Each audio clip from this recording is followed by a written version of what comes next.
आज नीतीश कुमार की पार्टी भीम संसद कर रही है, दलित वोट बैंक को साथ लाने की कोशिश कर रही है। किस तरीके से देखते हैं आज उनका ये कार्यक्रम? भाई इसको देखना क्या है, ये वोट बैंक की राजनीति ही कर रहे हैं। आज 19 साल के बाद मेरे मुख्यमंत्री को भीम संसद, अनुसूचित जाति वर्ग के लोगों की उनको याद आई, तब जब प्रधानमंत्री ने खुले मन से इस बात को प्रमाणित किया कि वो किस तरीके से दलित विरोधी हैं। मेरे नेता, मेरे पिता को किस तरीके से उन्होंने अपमानित करने का काम किया, ये खुद प्रधानमंत्री ने बताया। किस तरीके से राज्यसभा सीट के वक्त उन्होंने उनको किस तरीके से उनको अपमानित उनको किया, ये तमाम बातें प्रधानमंत्री जी ने सार्वजनिक तौर पर तेलंगाना में उस चुनावी मंच पर उन्होंने रखी। और तो और पूर्व मुख्यमंत्री जो कि पुनः दलित समाज से आते हैं, उनको बिहार विधानसभा में जिन शब्दों का इस्तेमाल उनके लिए किया गया, जिस तरीके से वहाँ पर उनको अपशब्द बोले गए, ये तमाम बातें प्रमाणित करती हैं कि मुख्यमंत्री जी की सोच अनुसूचित जाति विरोधी वो रही है। उन्होंने इस समाज में अपने लाभ के लिए बंटवारा करने का भी उन्होंने काम किया, दलित को महादलित किया, कई बड़े बड़े लुभावने वादे उस वक्त किए। पर आज भी जाके देखिए, 3 डेसिमल ज़मीन देंगे, ये देंगे, वो देंगे, किसको क्या मिला?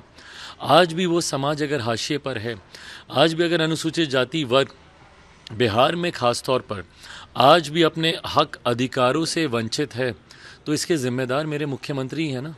आज आप चले जाइए, शराबबंदी कानून मेरे मुख्यमंत्री लागू करते हैं, पर पासी समाज के लोग जो ताड़ी बेचने के, जिनका खानदानी व्यवसाय ये रहा है, ताड़ी बेचने के आरोप में उन लोगों को लाखों की संख्या में बिहार की जेलों में उनको बंद करके रखा हुआ है। एक के बाद एक जिस तरीके से अनुसूचित जाति वर्ग के साथ इन्होंने अन्याय करने का काम किया। आज सबसे ज़्यादा उत्पीड़न की घटनाएं अनुसूचित जाति वर्ग के साथ होती हैं। हत्या हो, बलात्कार हो, युवकों की गला रेत कर हत्या करने का मामला हो, चौकीदारों की हत्या जिस तरीके से बिहार में हो रही है, ये तमाम बातें प्रमाणित करती हैं।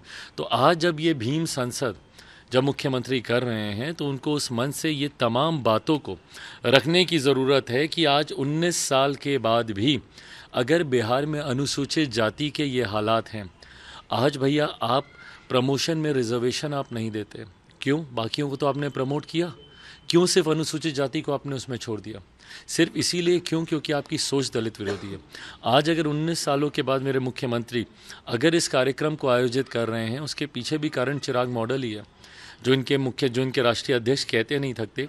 चिराग मॉडल 2020 में जिस तरीके से चिराग मॉडल की वजह से मुख्यमंत्री नीतीश कुमार जी की पार्टी तीसरे नंबर की पार्टी बनी, ये कारण है कि आज इस समुदाय को वोट बैंक बनाने की सोच, और जिस तरीके से प्रधानमंत्री जी ने उन पर प्रहार किया है, ये कारण है कि आज उनको अनुसूचित जाति की उनको याद आ रही है। पर वहाँ पर भी जिस तरीके से उस कार्यक्रम में भी इनका विरोध हुआ, भाई मैं भी निकला हूँ वहाँ से, जिस तरीके से वहाँ के लोग बिहार फर्स्ट, बिहारी फर्स्ट भले इनके कार्यक्रम में जा रहे हैं, बट उनकी सोच, उनका समर्थन बिहार फर्स्ट, बिहारी फर्स्ट के साथ है। तो ऐसे में भले वोट बैंक साधने की सोच के साथ इस कार्यक्रम को आयोजित किया गया, पर सफल नहीं हुआ। आज भी स्पेशल स्टेटस की डिमांड को लेकर उन्होंने मांग किया है, और यहाँ बिहार कैबिनेट से उन्होंने प्रस्ताव भी पास करा लिया है इसको लेकर। भाई ये प्रस्ताव उन्होंने 2017 से 2022 के बीच में क्यों नहीं इसको पारित कराया?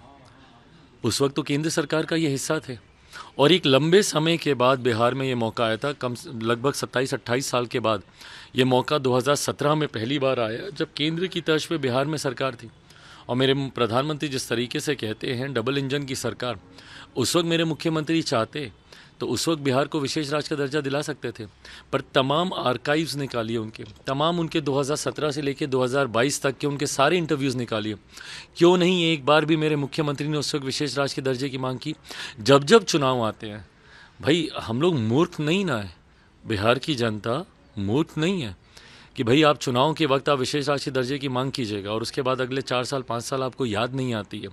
19 साल के मुख्यमंत्री, भाई हम लोग समर्थन करते हैं पूरी तरीके से, क्योंकि मेरे मुख्यमंत्री की नाकामी है, मेरे मुख्यमंत्री की गलत नीतियों का कारण है कि आज भी बिहार को विशेष राज्य के दर्जे की ज़रूरत पड़ती है, और उसका हम लोग समर्थन करते हैं। बट बताएं ना मुख्यमंत्री, 19 साल मुख्यमंत्री रहने के बाद क्यों नहीं बिहार की आर्थिक स्थिति बेहतर हुई? क्यों नहीं बिहार में रेवेन्यू जनरेशन के लिए आपने और ऑप्शंस आपने खोले? क्यों नहीं बिहार में प्रति व्यक्ति आय, पर कैपिटा इनकम को बढ़ाने के लिए आपने काम किया? ये तमाम कार्यों में आप विफल रहे हैं मुख्यमंत्री जी, इसीलिए 19 साल के बाद भी आपको केंद्र की ओर देखना पड़ता है विशेष राज्य के दर्जे की मांग के लिए। नित्यानंद राय और उपेंद्र कुशवाहा की आज मुलाकात हुई है। उन्होंने क्लेम किया है कि जेडीयू के कई मंत्री और नेता हमारे टच में हैं एनडीए को लेकर और बहुत जल्द शामिल होंगे। भाई बिल्कुल सही बात है, मैं तो बोल ही रहा हूँ, लंबे समय से हम लोग कह रहे हैं और रह कर उनके कई नेता हम लोग की पार्टी में आए हैं और आने वाले दिनों में आप देखिएगा, खरमास के तुरंत बाद देखिएगा जिस तरीके से जनता दल यूनाइटेड में एक बड़ी टूट होगी।